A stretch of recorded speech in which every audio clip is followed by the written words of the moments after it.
Live from the chicken wing capital of the world, Buffalo, New York. You're listening to the Childcare Bridge podcast, your source for the best tips, tools, and tactics on how to market and grow your childcare center, ensuring total domination. Total domination. This is the Childcare Bridge, and this is your host, Michael Tasner.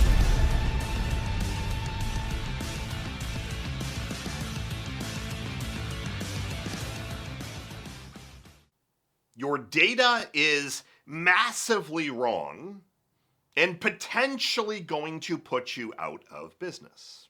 In today's episode of the Childcare Bridge, I wanted to walk through one of the biggest mistakes that childcare center owners are making when it comes to analyzing their data. So unfortunately in this industry, and I wouldn't just say in this industry, but a lot of other industries, you have the way of looking at data and it's kind of like, how are things going? Well, they seem to be good. Like we have a little bit of money in the bank, enrollment numbers look good, and you're feeling, keyword feeling, not fact, that things are good at that moment. The problem with that feeling is that there are a couple of data points that I need to walk you through today that are huge blind spots. And when you hear them, you might say, well, yeah, I'm aware of that. But I'm going to push back and say, well, then tell me how you're factoring that into your forecasting. So the first assumption that I'm making in today's episode is that at least once a month, you're looking at data. And I've done several podcasts on the types of data that I want you looking at. I want you looking at your financial data, but I ideally want you using something called Profit First. So you're not just logging into your bank account. Great, we got $200,000 there and all is good. And you're practicing what I call bank account accounting. That's what I don't want you to do. But I need you looking at the financial data. I need you looking at your enrollment data, your lead data. I need you looking at staffing, profitable ratios. Cash flow obviously is a huge one. Do you have enough cash? And this is an interesting one, and I won't go off on too big of a tangent, but there's something called free cash flow. And I will tell you that I'm well aware of free cash flow, but it's been a while since I've analyzed it at my business. And I realized, well, geez, we don't have as much cash as I actually thought. And the simple thing that you look at is, well, if you're paying, let's say, your American Express bill this month, let's just use simple numbers. You got $200,000 in the bank. This month, your payment due is $50,000.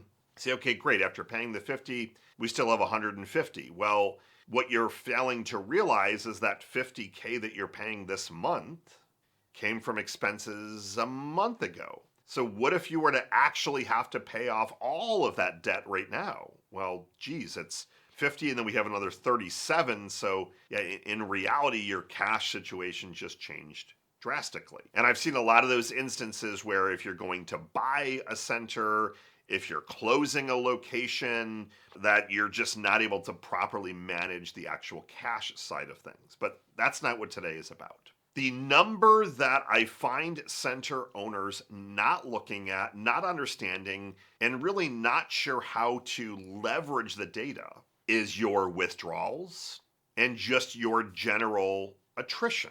Now, in simplicity, what I see most center owners doing is they're going to look at, and again, you know I love simple numbers. So don't be like, Michael, my center doesn't have 100 or we have 500 or whatever. We use simple numbers here just to keep the math easy. If your center capacity is 100, you might look at what's my capacity and then what's my current enrollment number. That is the data that I see center owners and directors looking at 95% of the time. They focus on their capacity and then they focus on what is the current enrollment number, and it typically is looked at a FTE, full-time equivalent number.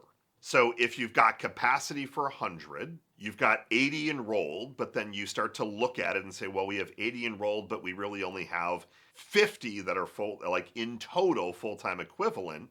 You've got a pretty big gap. You've got 50, you've got space for 50. And you could stop there and say, well, we got to get 50 enrollments. And that is where, again, almost every center owner and director stops the data analysis. They say, how do we close the gap on 50? The bad news that I have for you is that that gap is not 50. That gap is probably 60, 70, 80. And so, Michael, how does that make sense?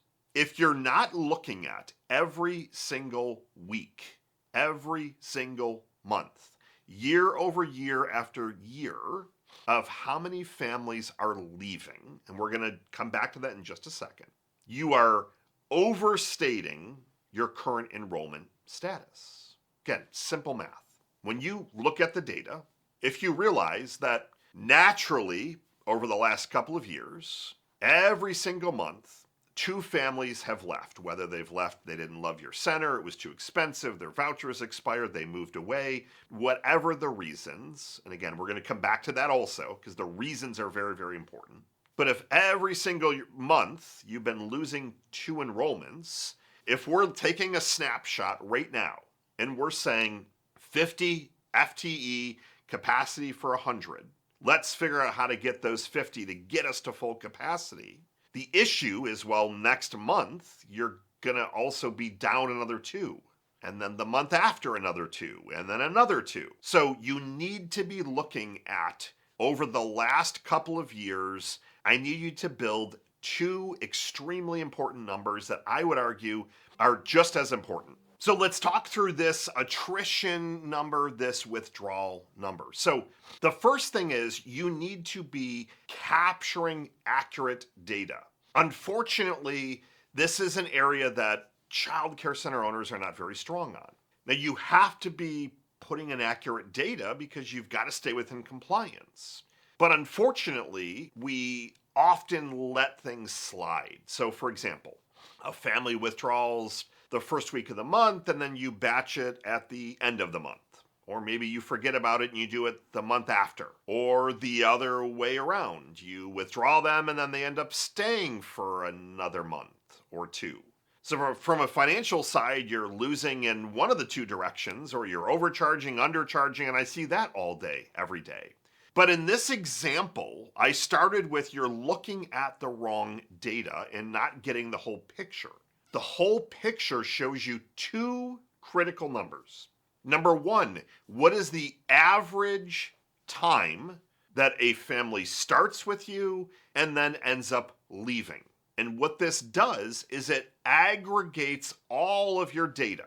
So you're going to look at if they started on January 1st of, let's say, 2025, and then they left January 1st of 2028, okay, great, they stayed for 3 years. That family was 3 years. 3 years of paying you month after month after month. Then you're going to go down to the second enrollment.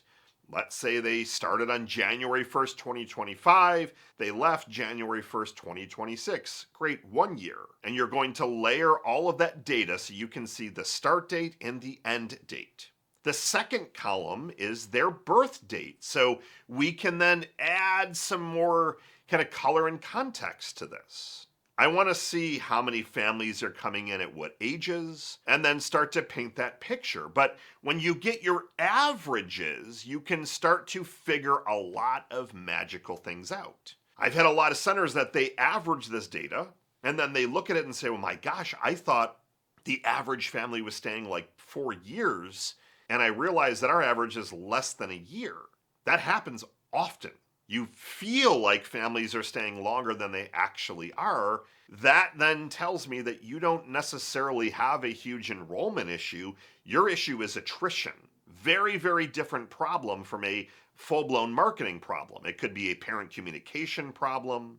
It could be the directors and a bunch of other things. And how might you find that data out? I told you I'd come back to the withdrawal reason. Anytime someone leaves your center, you have to spend some time figuring out why. And I want you to dig a little bit deeper. The simple way to dig a little bit deeper is asking the same question multiple times. So just out of curiosity, why did you decide to leave? Well, I couldn't afford it anymore. Well, tell me a little bit more about that. Well, I lost a job. Well, gee, so you're two incomes and now you're one income. Tell me a little bit more about that. Like, what could you have afforded? And you start to peel back the layers of the onion. Now, if someone says I couldn't afford it, well, that's one category. But what if they could afford it, but they lost a voucher or their voucher revenue number changed? You have to peel back the layers of the onion so that you can start to analyze that data. And that data can help you see, is it a marketing thing? Is it a tuition thing? Is it a teacher thing? Vouchers. And that will definitely help guide what pivots need to happen. But the first most important step is you have to be looking at this data. We can't just look at 50 current full-time equivalent families, 100 capacity, and say we're just missing 50. I need to see how many families are leaving month over month, year over year, and then I need to have that data layered with how long are the families staying. So what is this then, like, what does this get you? Like, what are we unpacking this to? We're unpacking this to something that I like to call predictive enrollment, predictive analytics. It's just predictive data. And what this allows you to see is a bigger, more holistic picture that when you layer that data on and then you add all of the fun marketing data. So you can add how many leads are coming in right now, how many tours are we doing? And you can start to figure out, are you going to hit your goals this year or not? Plain and simple. Are you doing enough marketing to hit your goals? Do you have enough money that you're investing? Yes or no? And what ends up happening is when I go through this exercise with centers and we take a screenshot of today, and then we start to layer in the withdrawals, and then we layer in the age stuff. A lot of centers forget that kids are going to age out.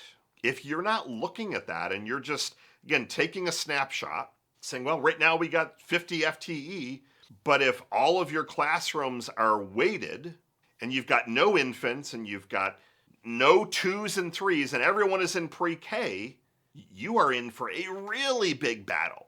But what does that tell you? Well, that it tells you from a marketing side, you need to be recruiting infants and toddlers, and you need to know where you should be driving those enrollments. But it all comes back to you taking that screenshot of where things are today and then adding in this data. So the data that I need you to go and gather. So I break this down into some actionable steps for you. The first thing is I need you to go back at least 2 years, ideally 3 or 4 years. And I don't care if you've got to do this with paper. When did they start with you? What age were they when they started? When did they leave? And if you have some reasons why they left, you can put that in another column and go down the next enrollment, the next one, and analyze all of that data in something like Excel or Google Sheets. And it's going to paint a very, very interesting picture. And the two numbers that I'm looking for are what on average are you losing every month due to natural attrition? Number two, how long are families staying with you on average? And then the third one is all of that age data so that you can plot things on a calendar and you'd see, well, we're going to need to get some leads for this age in March because it takes a couple of months to get some new families in the door, so we better start now. But if you're only looking at that screenshot of capacity and current enrollment, you're missing the bigger picture. And what ends up happening is you never hit that capacity number or those profitable ratio numbers because you're losing enrollments. Now, the byproduct of this entire exercise is that you're going to get some amazing data. You're going to probably find out you're losing more enrollments than you had thought. Well, geez, we actually lose a lot of enrollments, and that needs to be a rabbit hole that you go down.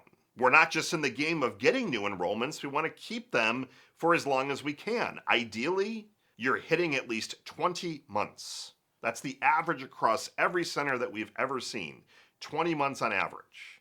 We have some centers that it's 30 months, 40 months. We have centers that it's 8 months. But you need to get that data so that you can have the bigger picture and make those strategic marketing decisions.